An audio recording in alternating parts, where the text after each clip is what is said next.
Hi everyone, welcome to my channel. ఈరోజు నేను గోంగూరతో ఒక కొత్త రెసిపీ చేయబోతున్నాను. సో పచ్చిమిర్చి అండ్ గోంగూరతో ప్రాసెస్ ఏంటో చూసేద్దాం. ఇక ముందుగా స్టవ్ ఆన్ చేసుకుందాం. సో ప్యాన్ అయితే వేడైపోయింది. ఇప్పుడు ఆయిల్ వేసుకుందాం. ఈ రెసిపీకి కొంచెం ఆయిల్ ఎక్కువే పడుతుంది, సో ఇది సరిపోతుంది. సో ఆయిల్ వేడైపోయింది. ఇప్పుడు మనం జీలకర్ర వేసుకుందాం.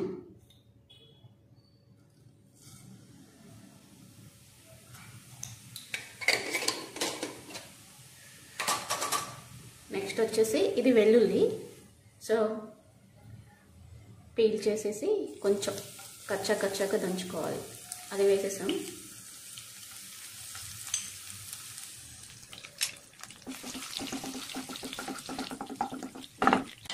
నెక్స్ట్ వచ్చేసి కరివేపాకు,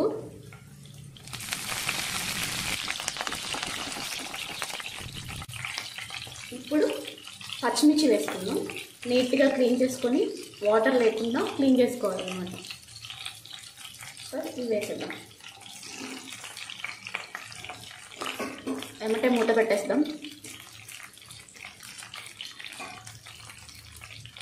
ఒక్కసారి మిక్స్ చేసుకొని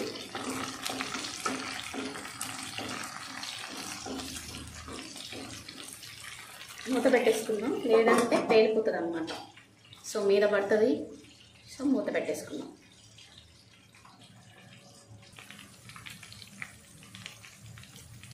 పచ్చిమిర్చి ఫ్రై అయిపోయింది. సో ఇప్పుడు మనం గోంగూర వేసుకుందాం.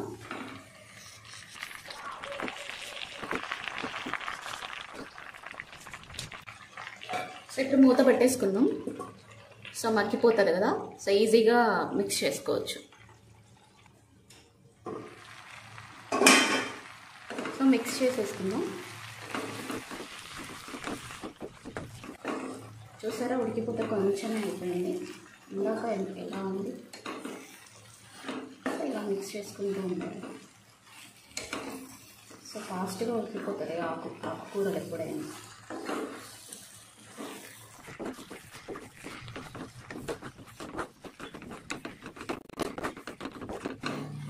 సో ఇప్పుడు కొంచెం సాల్ట్,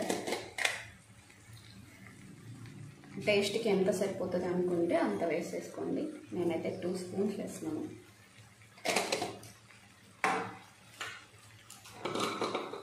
నెక్స్ట్ పసుపు.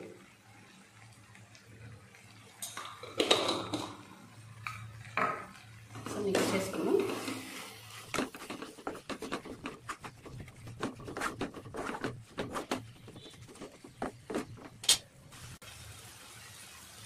ఆయిల్ పైకి వచ్చే వరకు మనం ఉడికించుకోవాలి.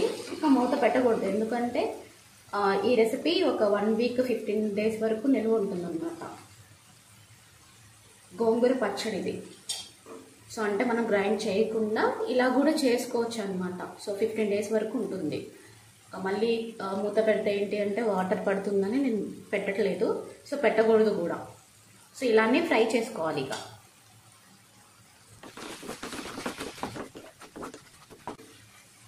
సో పచ్చిమిర్చి కారం ఉండదు కాబట్టి నేను అన్ని వేసాను. సో సరిపోతుంది అనమాట. గోంగూర పుల్లగా ఉంటుంది కదా, సో అందుకే నేను అన్ని వేసాను.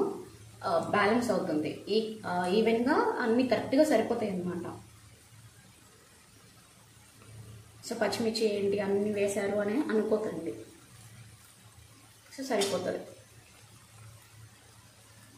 సింపుల్ రెసిపీ, అసలు ఎక్కువ అవేయాలి ఇవేయాలి అనే అవసరం కూడా లేదు. పచ్చిమిర్చి అండ్ గోంగూర, వెల్లుల్లి అంతే. ఇంకా ఫైనల్గా ఇంకోటి ఉంటుంది, అది వేస్తే ఫినిష్ అనమాట. ఇంకా సో ఆయిల్ వస్తుంది మెల్లగా. ఒక 2 మినిట్స్లో అయిపోతుంది. సింపుల్ రెసిపీ, ఈజీగా అయిపోతుంది అనమాట. సో 10 మినిట్స్ సరిపోతుంది అన్నీ రెడీగా ఉంటే. ఫైనల్గా మెంతిపిండి అనమాట. ఇది మెయిన్ అనమాట. ఇది లేకపోతే అసలు టేస్టే ఉండదు ఈ పచ్చడి. సో ఇది మెయిన్ అనమాట దీనికి. సో కొంచెం చాలు. ఒక్కసారి ఇలా ట్రై చేసి చూడండి, ఎంత టేస్ట్గా ఉంటుందో.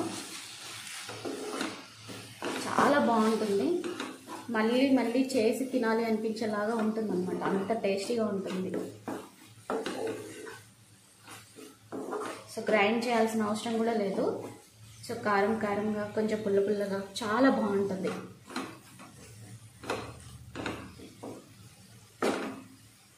అండ్ ఇంగు కూడా వేస్తున్నాను. ఇంగు కూడా ఇంపార్టెంట్ దీనికి. కొంతమంది వేసుకుంటారు, కొంతమంది వేయరు. సో నేను మాత్రం వేస్తున్నాను, నాకు ఇంగు అంటే చాలా ఇష్టము.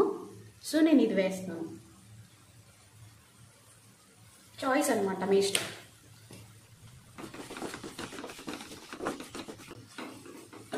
సో రెడీ అయిపోయింది. ఇంకా స్టవ్ ఆఫ్ చేసుకున్నాను. ఇంకా స్టవ్ ఆఫ్ చేస్తున్నాను. సో రెసిపీ మాత్రం ట్రై చేయకుండా ఉండకండి, ట్రై చేయండి, చాలా బాగుంటుంది, మీకు నచ్చుతుంది బాగా. సో మీకు ఈ వీడియో కనుక నచ్చినట్లయితే లైక్ చేయండి, షేర్ చేయండి అండ్ కామెంట్ కూడా చేయండి అండ్ సబ్స్క్రైబ్ కూడా చేసుకోండి. పక్కనే ఉన్న బెల్ని టింగ్ టింగ్ అని కొట్టండి. Thank you for watching.